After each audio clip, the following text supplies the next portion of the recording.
Sheldon Keefe coming back, Brad Treliving at the Leafs draft table, and Erik Karlsson. This is a wild point in the hockey calendar, and if you're not subscribed to the channel, make sure to hit the subscription button down below. If you're already subscribed, hit the notification bell so you get a notification every time I upload a video. We're going to begin with news on Leafs head coach Sheldon Keefe. A few weeks back, there were a number of reports saying that Sheldon Keefe would be back, and on Tuesday at the draft, Brad Treliving confirmed to the media that Sheldon Keefe would remain as the Leafs head coach as of this season. From David Alter, Brad Treliving confirms Sheldon Keefe will be back next season. But like I said, there were reports of this being set in stone a few weeks back. It was just really hard to confirm anything. There were the reports, but Brad Treliving didn't address the media. The Leafs didn't put out a statement or anything about Keefe coming back as head coach. So when they came to the draft, I guess Treliving spoke, and that's what he said. Also, with the reports from a few weeks ago, they did say with Sheldon Keefe coming back, the Brad Treliving is also trying to find an extension for Keefe, and it looks like that might be also still in the process of happening. There's really no word on what the deal might be, how long it might go, 2 years, 3 years, 4 years, whatever that might be, but once it comes available to me and my knowledge, I'll let you know on the channel. Speaking of Treliving though, there were a number of other things he said during his media availability in Nashville just one day before the NHL draft, and part of it had to do with the draft itself. From Chris Johnston, Brad Treliving says he can join the Leafs personnel at the draft table once Calgary has made their selection with the 16th pick on Wednesday night. Now, this is an interesting development in the Treliving Calgary Leafs saga at the draft, because originally how it was Treliving was not to be at the Leafs draft table for the entire draft. That was Calgary's wishes when he did join the Maple Leafs, was that, again, he wouldn't be able to make any picks or have any part in the Leafs NHL draft. And now it looks like after the Flames pick at number 16, the Leafs will be able to have Treliving at their table for the 28th pick, and then so on with the other two that they have. That is, though, unless they try to trade further down the draft, and as it looks right now, Treliving isn't interested in doing that. From Joshua Cloak, Treliving says it's a good bet the Leafs keep and make their first round pick tomorrow. Now, this is a good idea to me in terms of the Maple Leafs and their future. I really think the Leafs need a first round pick in their system. They got Fraser Minton last year, and I think they need to really beef up their draft crop and their prospect pool, because as it's come and as Matthew Knies gets to the NHL, Nick Robertson, Topi Niemela's over in North America now, Roni Hirvonen will be here as well. As we get further into the future, those draft picks that we thought were going to be good are already going to be in the NHL, and the Leafs really need to, again, beef up this pool, because if they really go on and, sell off their first round pick to get, a player that they could use right now, it's going to hurt their futures.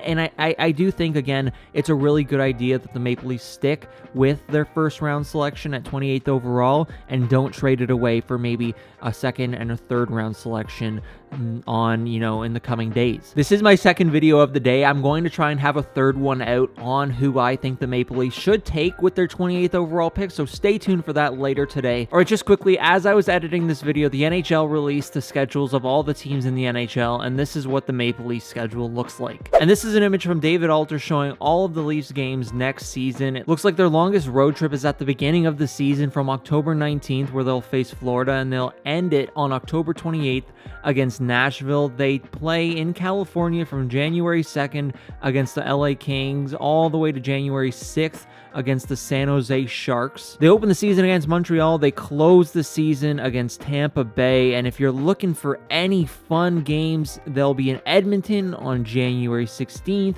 Edmonton will be in Toronto on March 23rd. I think that's one of the biggest things. And then, just a few Montreal games, a couple Buffalo games, Tampa, Ottawa. Those will be some interesting ones as well.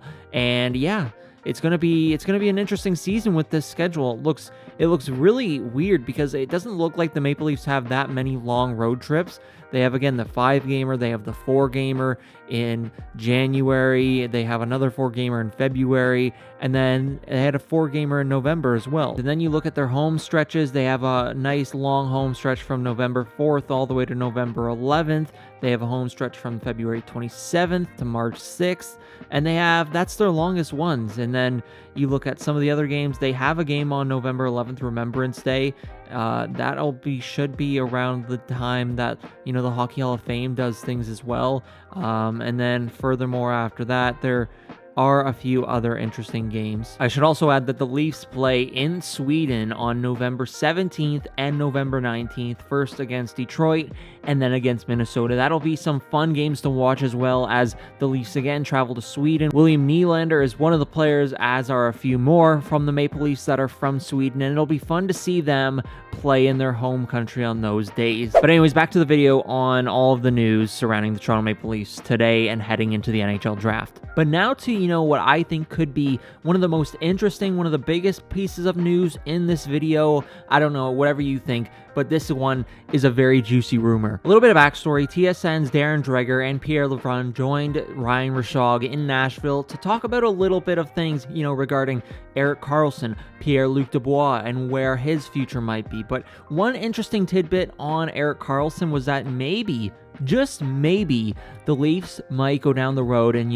maybe possibly try and grab him. From Pierre LeBrun, as mentioned in here, hearing that Seattle, Toronto, and Carolina are among several teams who have chatted with San Jose about Erik Karlsson. Now, this is pretty mind-boggling to me because I knew the Leafs were going out and talking about defensemen. As I said in a past video, maybe yesterday with William Nylander, the Leafs were actively trying to look for a defenseman with juice. And, I didn't think that they would go out as far as going to get, Erik Karlsson. Just won the Norris. I think that's an interesting move by Brad Treliving. I'm not really too sure if it would work well in the Maple Leafs' favor, just at the sense that, Erik Karlsson is an expensive player and San Jose would have to retain a lot of salary in that. And with what I just said about the draft and the Maple Leafs futures, they're going to have to give up futures for a guy like Erik Karlsson. And is it worth it at the way Erik Karlsson is playing right now? In a sense, yes. Also, in a sense, no. It's a tough ask for me to really give up futures for a guy like Erik Karlsson, because we have seen him, dip in terms of play throughout the last few seasons. And then this season past, where he had an incredible year, it just revitalizes the talk of, Erik Karlsson could be back and he could be this great defenseman for years to come. But is it worth it for me? Is it worth it for the Leafs to go down this road?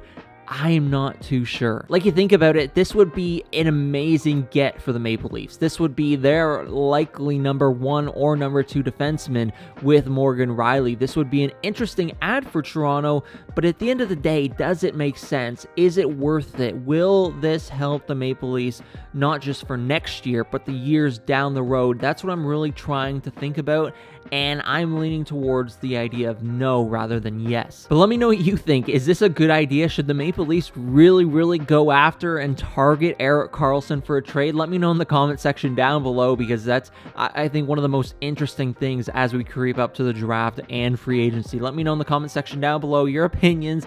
That, though, is where I'm going to end off today's video, my second video of the day. If you did enjoy it, make sure to leave a like. If you really enjoyed it, subscribe.